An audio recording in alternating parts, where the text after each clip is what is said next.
오늘 우리들에게 주시는 하나님의 말씀은 누가복음 6장 39절에서 49절까지 말씀입니다. 또 비유로 말씀하시되 맹인이 맹인을 인도할 수 있느냐? 둘이 다 구덩이에 빠지지 아니하겠느냐? 제자가 그 선생보다 높지 못하나 무릇 온전하게 된 자는 그 선생과 같으리라. 어찌하여 형제의 눈 속에 있는 티는 보고 네 눈 속에 있는 들보는 깨닫지 못하느냐? 너는 네 눈 속에 있는 들보를 보지 못하면서 어찌하여 형제에게 말하기를 형제여 나로 네 눈 속에 있는 티를 빼게 하라 할 수 있느냐? 외식하는 자여 먼저 네 눈 속에서 들보를 빼라. 그 후에야 네가 밝히 보고 형제의 눈 속에 있는 티를 빼리라. 못된 열매 맺는 좋은 나무가 없고 또 좋은 열매 맺는 못된 나무가 없느니라. 나무는 각각 그 열매로 아나니 가시나무에서 무화과를 또는 찔레에서 포도를 따지 못하느니라. 선한 사람은 마음에 쌓은 선에서 선을 내고 악한 자는 그 쌓은 악에서 악을 내나니 이는 마음에 가득한 것을 입으로 말함이니라. 너희는 나를 불러 주여 주여 하면서도 어찌하여 내가 말하는 것을 행하지 아니하느냐? 내게 나와 내 말을 듣고 행하는 자마다 누구와 같은 것을 너희에게 보이리라. 집을 짓되 깊이 파고 주추를 반석 위에 놓은 사람과 같으니 큰 물이 나서 탕류가 그 집에 부딪히되 잘 지어졌기 때문에 능히 요동하지 못하게 하였거니와 듣고 행하지 아니하는 자는 주추 없이 흙 위에 집 지은 사람과 같으니 탕류가 부딪힘에 집이 곧 무너져 파괴됨이 심하니라 하시니라. 아멘. 오늘은 순종의 반석 위에 인생의 집을 세우는 제자라는 제목을 갖고 함께 은혜를 나누고자 합니다. 예수님께서 비유로 말씀하셨습니다.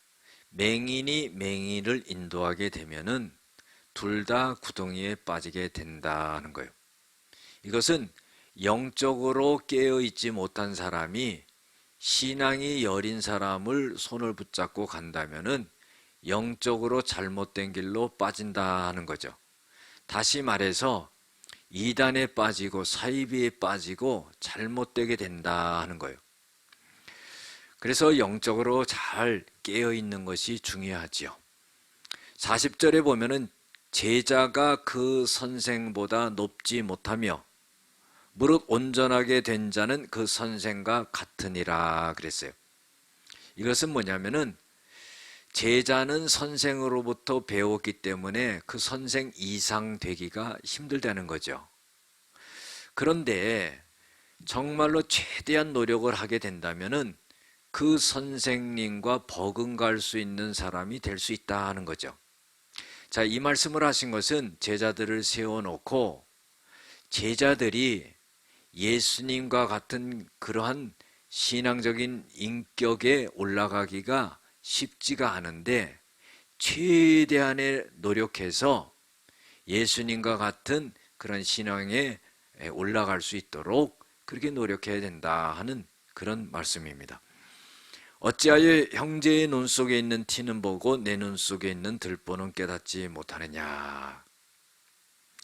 어찌하여 형제에게 말하기를 내 눈 속에 있는 티를 빼라 그렇게 말할 수가 있겠느냐?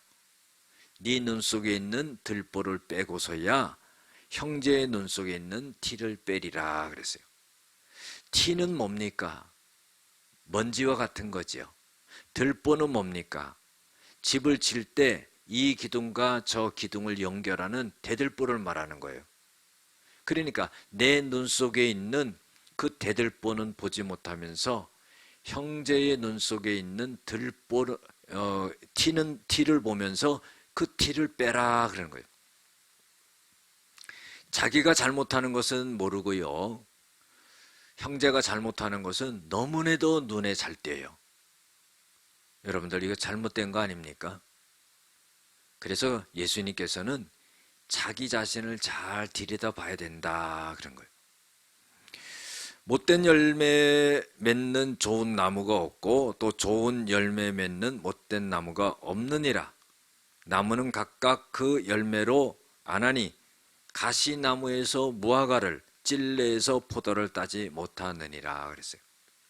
그러니까 우리의 신앙이 올바르면 좋은 열매를 맺는 거예요.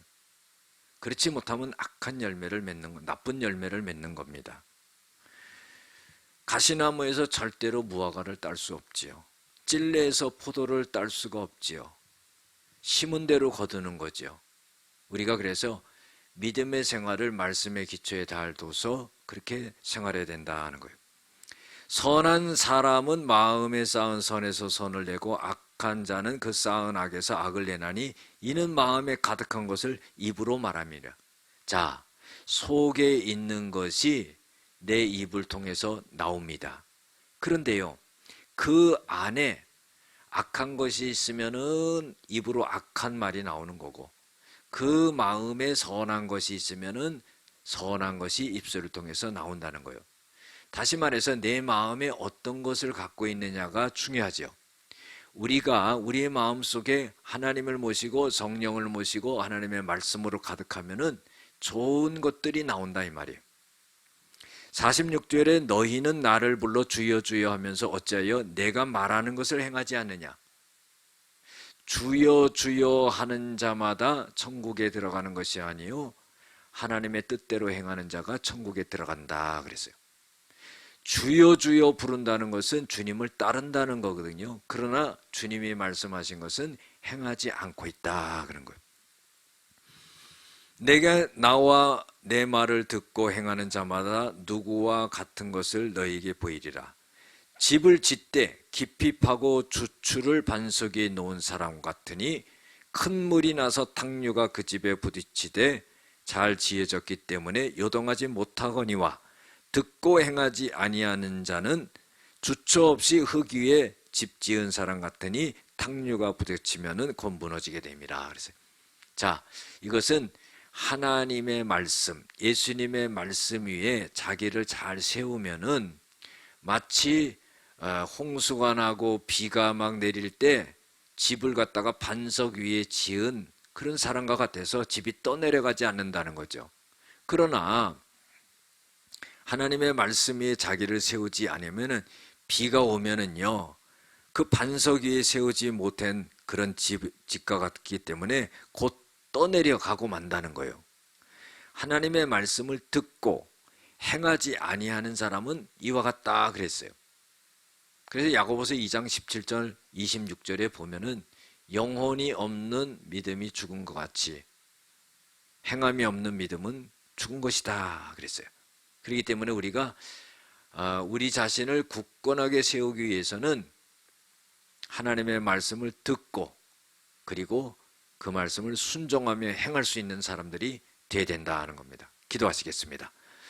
순종의 반석 위에 인생의 집을 잘 세워나가는 예수님의 제자들이 다 되게 하여 주시옵소서. 예수님의 이름으로 기도드렸습니다. 아멘.